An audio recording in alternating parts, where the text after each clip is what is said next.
Fate will happen. You can't change your fate. Life has to go on. These are some of the common things which we hear among our circles and friends. This was also one of a topic which came up during my friend's discussion. And I'm sure at a point of time in life, you will also agree to this, that whatever is destined is happening in your life and you lose your hopes, right? So at the same juncture, I had a bunch of friends discussing. They were all telling me, they were telling whatever is in your fate is already written, it is bound to happen. Whatever you do, you have come to this planet with something written as your fate. Now, I was pondering upon this and one question came to my mind. Now, if there is something called as fate and destiny which is already written for you and you've come here pre-planned, what is the purpose of life? There is no purpose. Everything is planned. This took back me to a discussion what I had long years ago about two schools of thought in Indian spiritualism. One is about monkey and its infant rule. The other one is about the cat and its kitten rule. These two philosophies fit in very well in different walks of our life. And yes, it also fits very well with our destiny or our fate. The way we think about it will differ based on these two schools of thought. The first school of thought, which I just mentioned, is about the monkey and its infant.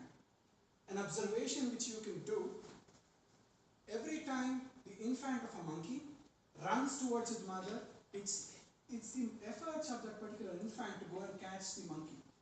It's not the effort of its mother. The major part of the effort depends on the infant. This is one school of thought.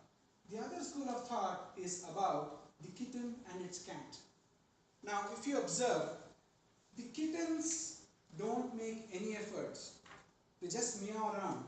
But the mother cat makes all the efforts to take care of the kittens, feed them on time, and ensure that they are doing well. These schools of thought apply in our situation as well. What applies better is the monkey and the infant rule in terms of your destiny.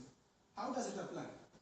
Let me tell you, whatever efforts we make give us results, correct? I'll give you an example here. Now, just before the rainy season, we see all our farmers doing a lot of hard work. They burn all the weeds, make the ground clear, plow the soil, and then they sow the seeds. What happens next? They just sit for rain, right? So what was this? A major part of their duty was to ensure that they do their efforts and leave the rest to what we call as fate or destiny. Now, this is what also applies when you talk about the rule of a monkey and its infant. It's all the efforts the infant has to put, go grab the monkey, the rest is taken by its mother. The same rule applies to even us. How does it apply? Now, your efforts is 50%. Your fate and destiny is 50%. In your 50% of your efforts, you should give your 100%. That's when your destiny or fate will apply at a later point of time. Now, you can talk about different personalities about how they excelled and all. One who comes to my mind very often, and I'm sure to most of you, is our past president, Dr. APJ Abdul Kalam.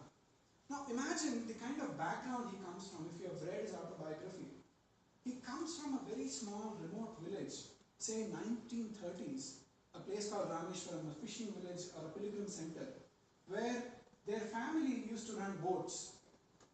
Can you imagine at that point of time where there was no technology, you couldn't imagine anything, someone could excel to become a president of a country? Or even better, I should say, in my terminology, lead DRDO and ISRO, the defense wings of our country, right? What did he do? Did he leave everything to his fate, where he was born, he was destined to? No. He made all his very efforts to learn, to excel in life, have a dream, and then fate supported him. So, my dear fellow Toastmasters friends, if you think you are destined, you are heading nowhere. If you think you have a big stake in your destiny, then you will reach your destiny.